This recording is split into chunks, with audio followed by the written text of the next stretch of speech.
Hello friends. आज हम पढ़ेंगे पॉलिटिकल साइंस सब्जेक्ट में इंटरनेशनल रिलेशन, अंतर्राष्ट्रीय संबंध। जो भी विद्यार्थी टीजीटी पीजीटी की तैयारी कर रहे हैं, असिस्टेंट प्रोफेसर की, नेट जेआरएफ की या पॉलिटिकल साइंस सब्जेक्ट से वो पीजी या ग्रेजुएशन कर रहे हैं, उनके लिए निःशुल्क में एक श्रृंखला चलाई जा रही है अंतर्राष्ट्रीय संबंधों की।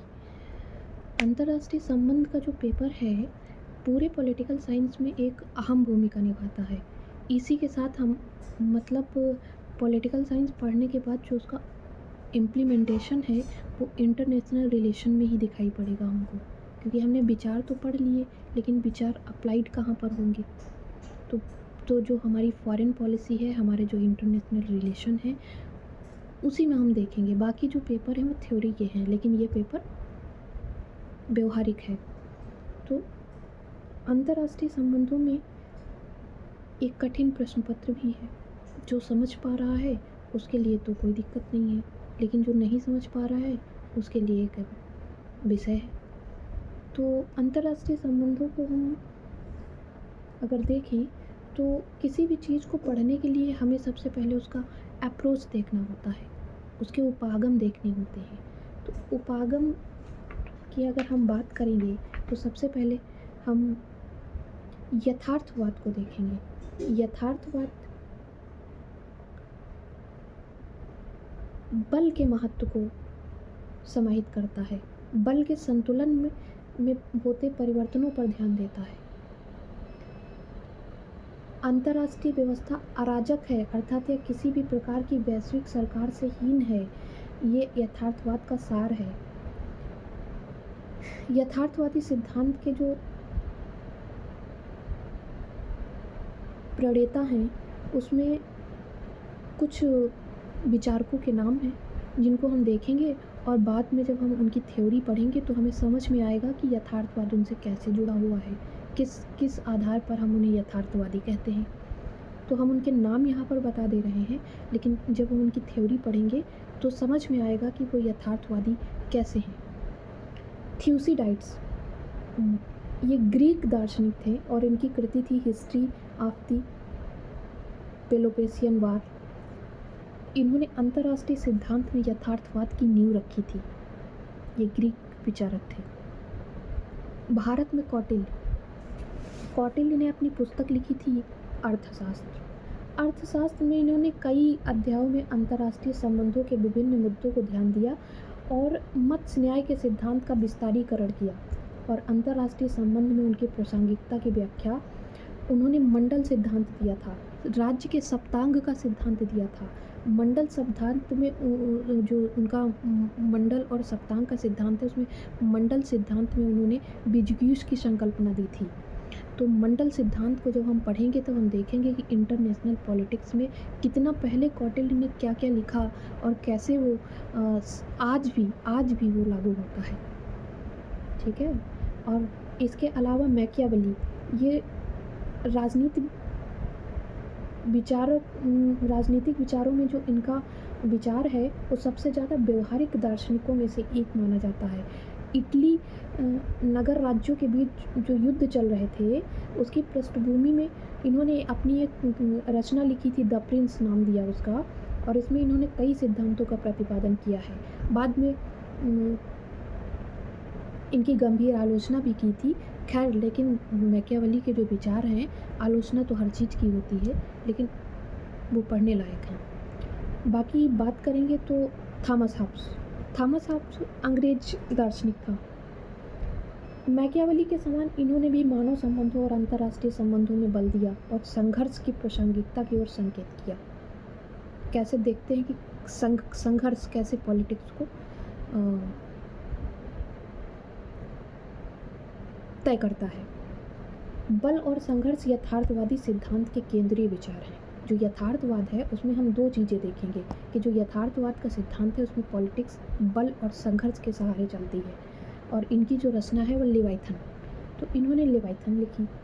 अब जैसा कि हमने बताया कि यथार्थवादी सिद्धांत के मूल तत्व हैं कि राष्ट्रीय हित क्या है, बल क्या है, कैसे शक्ति को संतुलित करना है, अराजकता क्या है, सुरक्षा क्या है। तो ये कुछ केंद्रीय बिंदु हैं यथार्थवाद के। मार्गेंथ्यू ने, इसके बाद आए मार्गेंथ्यू। तो मार्गेंथ्यू के सिद्धांतों को समझने के लिए मार्गेंथ्यू ने अपने स्पष्ट शब्दों में छः तथ्य प्रस्तुत किए। उन्होंने 6 बातें बताई और उन 6 बातों में मार्गेंथ्यू का सिद्धांत हमें समझ में आएगा और यथार्थवाद क्या है ये भी हमें समझ में आएगा। तो मार्गेंथ्यू ने कहा कि अंतर्राष्ट्रीय राजनीति मूल रूप से मनुष्य के वस्तुनिष्ठ स्वभाव पर आधारित है। मार्गेंथ्यू ने, ये उनका पहला विचार था, मार्गेंथ्यू ने मनुष्य के स्वभाव को मूल रूप में प्रभुत्व की आकांक्षा रखने वाला बताया है। क्या राजनीति में प्रभुत्व, सबको पता है कि क्या क्या हासिल करना चाहता है आदमी, प्रभुत्व, सत्ता। तो मार्गेंथ्यू के अनुसार ये संघर्ष संक्रमण कालीन नहीं अपितु शाश्वत है, ये खत्म होने वाला नहीं है, ये उसके स्वभाव में निहित है। क्या कि जो मनुष्य है उसका स्वभाव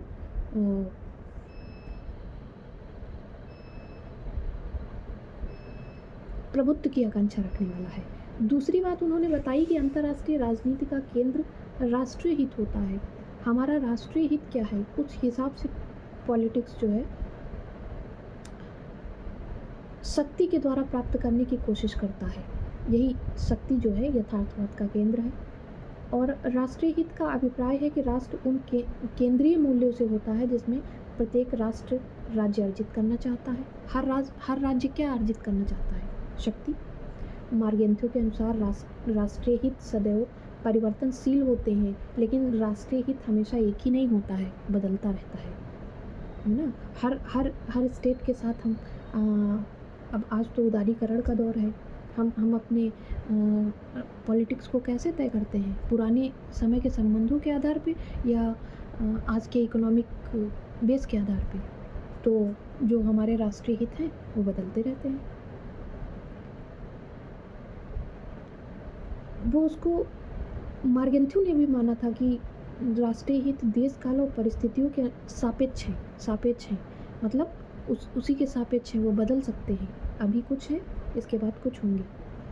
तो मार्गेंथ्यू के अनुसार अंतर्राष्ट्रीय राजनीति नैतिकता से संचालित नहीं होती।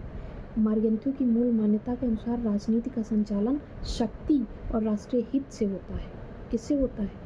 फिर यहाँ पे केंद्र बिंदु में आया शक्ति और राष्ट्रीय।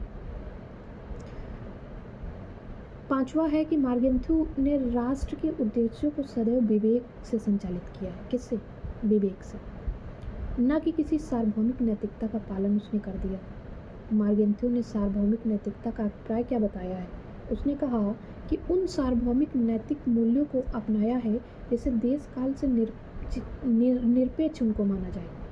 अर्थात मार्गेंथ्यू विवेक और राष्ट्रीय हित के आधार पर अंतर्राष्ट्रीय राजनीति का वर्णन करता है, न कि नैतिकता के आधार पर, मतलब विवेक के आधार पर। मार्गेंथ्यू ने राजनीति को एक स्वायत्त प्रक्रिया कहा है, जो उसका छठा पॉइंट है। उसने कहा मार्गेंथ्यू राजनीति को एक स्वायत्त प्रक्रिया कहा है। मार्गेंथ्यू ने राजनीति का विश्लेषण करते हुए कहा कि राजनीति का स्वरूप चाहे घरेलू हो चाहे अंतर्राष्ट्रीय हो, एक समान होता है, क्योंकि राजनीति मूलतः शक्ति के लिए संघर्ष है।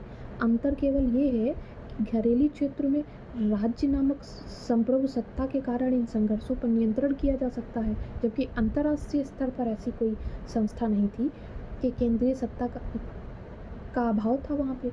तो मार्गेंथ्यू ने राजनीति को इतना अधिक महत्व दिया कि वह उसे स्वायत्त मानता है। उसने कहा कि अंतर्राष्ट्रीय स्तर पर ऐसी कोई बात नहीं है। तो